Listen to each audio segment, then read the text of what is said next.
The cousins came here to Spanish Oak's apartment to visit a friend. Now they weren't home, so the cousins turned around and then headed down that road. With over 900 student organizations on campus, one could ask, where do they all meet? Well, right now, some are in the Union, some in the basement of Stewart, and even some in random classrooms. However, come 2014, Purdue will have a brand new facility to house the student leaders on campus. Right now, I'm standing in the middle of what will be the first floor of the upcoming Center for Student Excellence and Leadership. Purdue administration hopes that with its resources and amenities, it will attract especially new Purdue students. And Purdue construction officials say the building should be up and running by fall 2014. Reporting for Fast Track, I'm Allison Goodrich. The weatherman predicts this will be one of the biggest storms of the year, and as the snow continues to fall throughout the night, students are wondering whether or not Purdue will call a snow day. They perform all over campus. Some are beginners, some are more experienced, but the one thing they do have in common is they love making people laugh. Bathing suits, towels, and flip-flops. Spring break packing is just around the corner, but in the few months prior, clothes aren't what students have been concerned with packing. It's been pounds. In order to become bathing suit ready, diet and exercise have become a higher priority.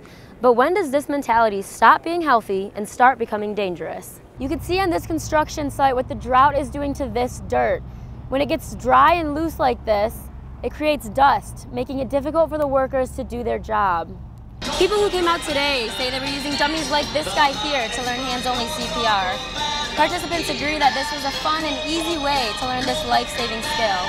Reporting from downtown, Allison Goodrich, Fox 59 News. Now, the overall message that the Indiana State Police are trying to convey to the public is to simply slow down, pay attention, and avoid distractions.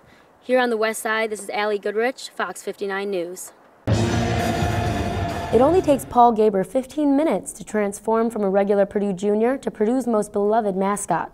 When his Sigma Chi fraternity brothers pushed him to audition for Purdue Pete, Gaber couldn't have known what he was getting himself into for the next 3 years. They were the Purdue Petes, so of course, as a freshman, I think they're the coolest. They were seniors. So I went for it kind of as a joke, and then I love it now. So. Purdue Pete candidates have to try out and make it twice before being able to come back without auditioning.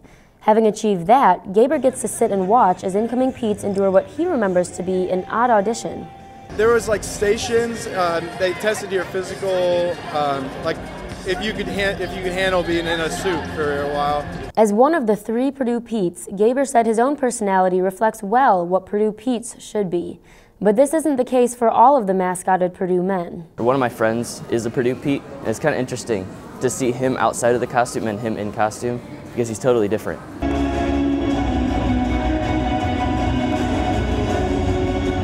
No matter what man is inside the suit, the important thing is what he represents to the Purdue community.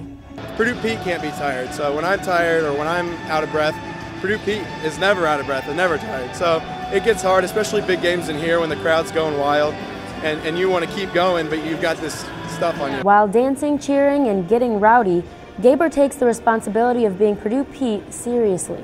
Really, you're kind of the face of the university.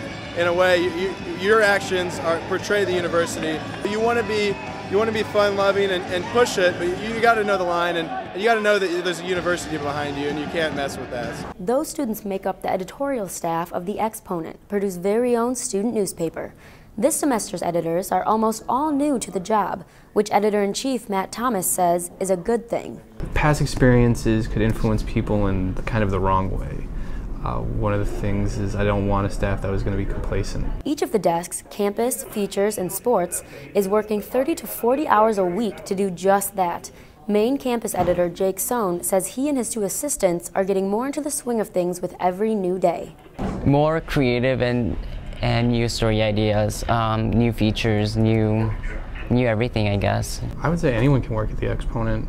You may have no prior experience, whether it be a writer or a photographer, but we have training to do those things, and this is all a learning newspaper. This is where people come to kind of hone their skills since we don't have a journalism school.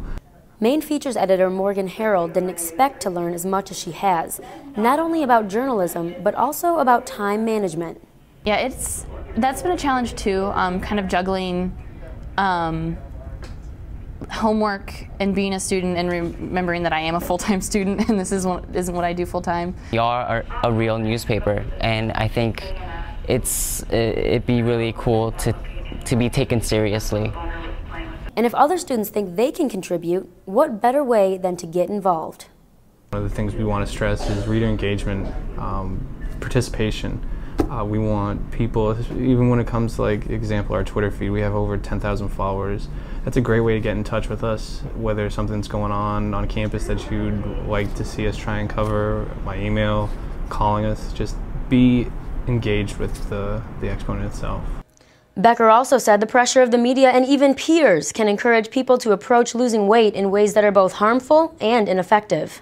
Just realize that the media does use retouching and things like that. And so that's what we're doing at Cammie's Cause, is we're funding this support group to allow more of that type of stuff to happen. A music festival for other 4P kids was inspired by his own daughter's love of music. The two spend time together here at the piano almost every night. Okay, you ready?